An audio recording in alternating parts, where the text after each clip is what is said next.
Fala galera, beleza? Vamos aí iniciar mais um assunto, né? Vamos agora retornar ao estudo do calor, certo? Vamos estudar agora o calor sensível. Então já vimos o que é calor. Calor nós já vimos que é uma energia, né, que flui dos corpos de maior temperatura para os corpos de menor temperatura, né? Essa energia flui devido à diferença de temperatura entre os corpos. Então já fizemos uma abordagem conceitual do calor. Hoje vamos fazer uma abordagem com vistas a resolver os problemas matemáticos, beleza? Então, o que é o calor sensível? O calor sensível é o calor responsável por alterar o estado ou por alterar a temperatura dos corpos, certo? Veremos mais à frente que tem o calor responsável por alterar o estado físico dos corpos. O que nós vamos estudar hoje é só o calor responsável por alterar o estado de temperatura, por alterar a temperatura dos corpos, beleza? Para isso, vamos introduzir uma grandeza nova chamada capacidade térmica. Para entendermos o que é capacidade térmica, vamos entender aqui o que é a capacidade de um corpo, de forma geral. A capacidade de uma vasilha, um vasilhame, né? Então temos dois baldes aqui, ó, de tamanhos diferentes. As torneiras são iguais e possuem vazões iguais, certo? Ou seja, a mesma quantidade de água que flui em uma torneira em um determinado intervalo de tempo flui na outra. Então, se você botar esses dois baldes simultaneamente aqui embaixo dessas torneiras, você obviamente perceberá que o balde menor vai começar a extravasar, né? Primeiro, ou seja, a capacidade volumétrica desse corpo é menor do que a do balde maior, obviamente, né? Algo parecido acontece com capacidade térmica. O que é a capacidade térmica? Como diz aqui, ó, a capacidade térmica de um corpo indica a quantidade de calor que ele precisa receber ou ceder para que sua temperatura varie de uma unidade. Então, se você pegar, né, aqueles dois baldes novamente e colocar sobre uma chama, né, chamas iguais, né, que fornecem uma quantidade de calor igual no mesmo intervalo de tempo, se você botar esses baldes simultaneamente, mais uma vez você vai perceber que esse balde aqui vai ter a variação de energia de temperatura muito mais rápido do que esse aqui. Ou seja, você pode no extremo dizer que essa água vai começar a ferver muito mais rapidamente do que essa água, certo?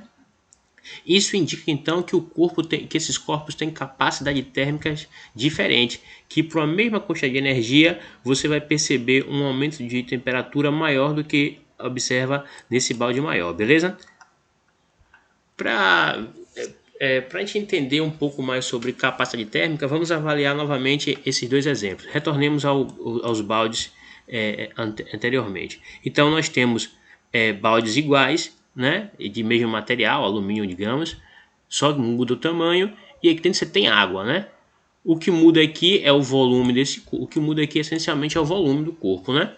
Então, como eu falei, o balde menor tem capacidade térmica menor, certo? Do que o balde maior. Então, como são substâncias iguais, né? Alumínio e água de ambos os lados, nós percebemos que a capacidade térmica está variando em função apenas da massa, do tamanho do corpo. Não está variando em função da matéria, em função dos corpos envolvidos. Então, está variando apenas em relação à massa, porque os corpos são iguais, beleza? Agora aqui no caso de baixo, nós temos uma panela de 1 kg de ferro e temos outra panela aqui de 1 kg de cerâmica. A massa agora é a mesma, o que está mudando é a substância. Uma é o ferro e outra é a cerâmica. Se você novamente, né, fornecer a mesma quantidade de calor para ambos os corpos, você vai ver que a temperatura vai variar também de forma diferente, ou seja, a capacidade térmica aqui agora está variando não mais em função da massa, que são ambos os corpos possuem 1 kg, está variando agora em função do tipo de material. Essa dependência com o tipo de material nós dizemos que é atribuído ao chamado calor específico do corpo, né? É uma grandeza obtida empiricamente, tal como fizemos em exemplos anteriores, como o coeficiente de dilatação térmica dos corpos.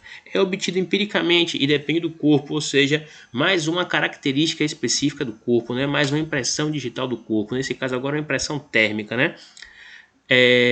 Bom, então nós achamos aqui, ó, a expressão matemática que relaciona capacidade térmica e calor específico. Eles estão relacionados pelo quê? Pela massa do corpo, beleza? Então, agora que nós sabemos o que é capacidade térmica, queremos calcular, né, a quantidade de calor que flui de um corpo para o outro, né, que flui do corpo para o meio ou do meio para o corpo, né? Então já temos a capacidade térmica, certo? Já sabemos calcular a capacidade térmica.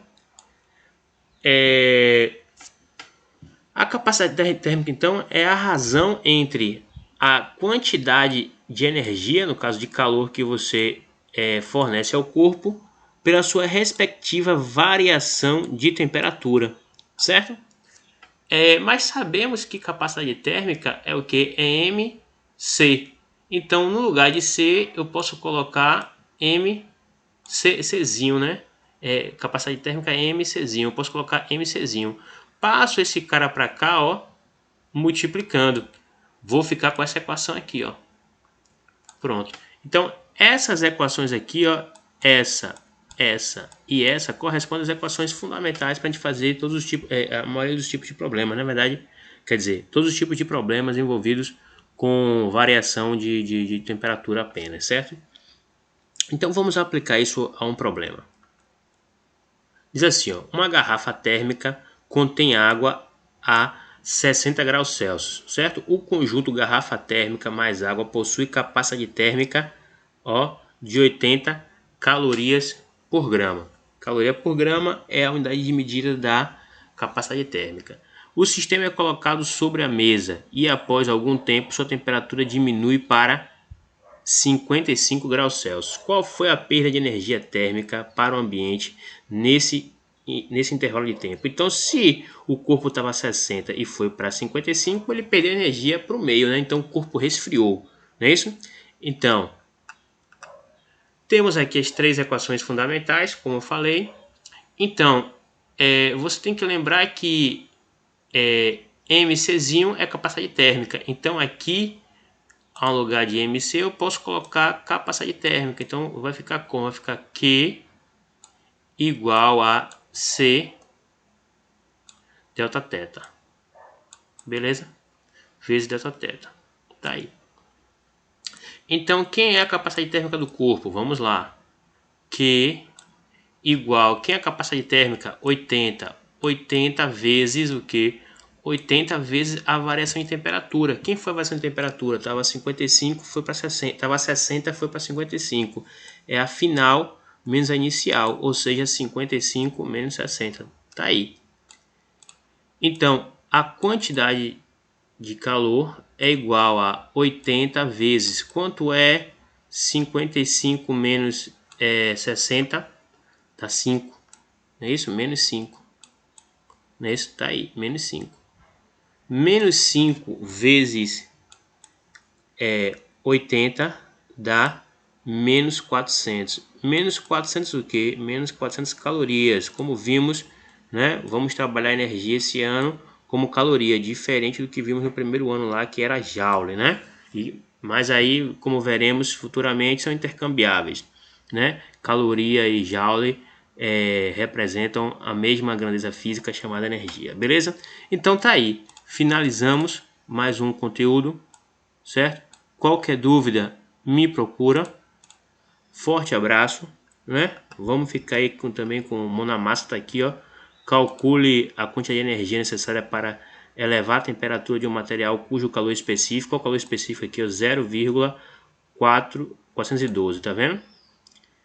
Ó, para mudar de 40 graus Celsius para 100 graus Celsius, ó, a massa é de 500 kg, ó. Nós não vamos usar aqui nesse cálculo, como o calor específico está dado em grama, nós vamos usar a massa em grama. 5 kg é a mesma coisa de 5.000 gramas. Então, no lugar de colocar 5 lá na massa, você coloca 5.000 gramas. Beleza? Faz a conta. Qualquer dúvida, me procura, né? Então, finalizamos mais aí o calor sensível. Forte abraço, até a próxima. Tchau.